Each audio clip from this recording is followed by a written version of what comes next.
और मनुस्मृति ब्राह्मणों ने किसके विरोध में लिखी? तो मनुस्मृति ब्राह्मणों ने ओबीसी के लोगों को भ्रम है ये शेड्यूल कास्ट के विरोध में लिखी। अभी भी भ्रम में जी रहे हो, शेड्यूल कास्ट के विरोध में नहीं, ओबीसी के विरोध में मनुस्मृति लिखी गई। शेड्यूल कास्ट को अछूत बनाया गया, बहिष्कृत कर दिया गया, गांव के दक्षिण दिशा में बसा दिया गया। जो गांव के दक्षिण दिशा में चला गया, जो छू ही नहीं सकता, वो ब्राह्मण के मोहल्ले में नहीं आता। ब्राह्मण के मोहल्ले में कौन जा रहा था? यादव जी जब दूध लेकर जाते थे, मान लो ब्राह्मण वेद पढ़ रहा हो और यादव जी दूध लेकर पहुंच गए, तो यादव जी के कान में वेद का शब्द पड़ जाएगा।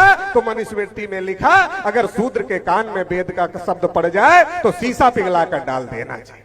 यादव जी गए हैं, रखा हुआ है वेद, यादव जी ने देख लिया आंख से, लिखा अगर आंख से देख ले, आंख में सुज्जा डाल देना चाहिए। अगर उच्चारण कर ले, जीभ काट लेनी चाहिए।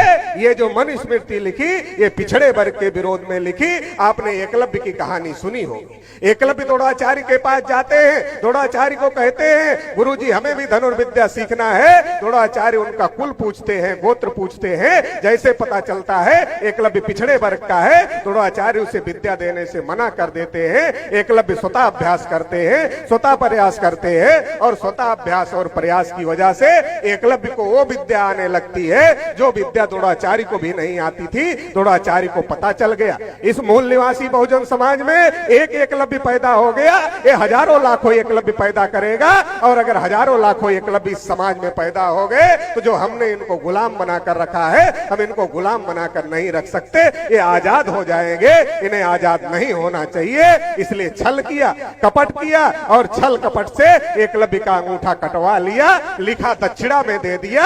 ऐसा लिखा है, मगर ये सही नहीं है, क्योंकि जो दुनिया का सबसे बड़ा धनुर्धर था, वो इतना बड़ा मूर्ख नहीं हो सकता था कि दक्षिणा में अपना अंगूठा दे दे। निश्चित रूप से ब्राह्मणों ने अंगूठा कटवा लिया। तब अंगूठा काटते थे, आज भी काट रहे हैं।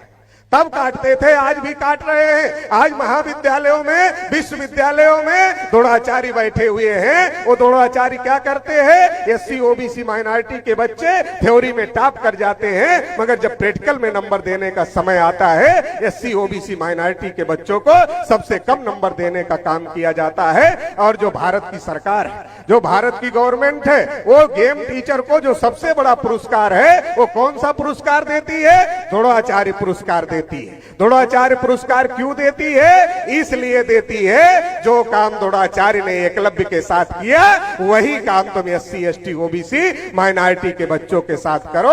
साथियों, जागना होगा, पिछड़े वर्ग के लोगों को जागना होगा, दोस्त और दुश्मन की पहचान करना होगा।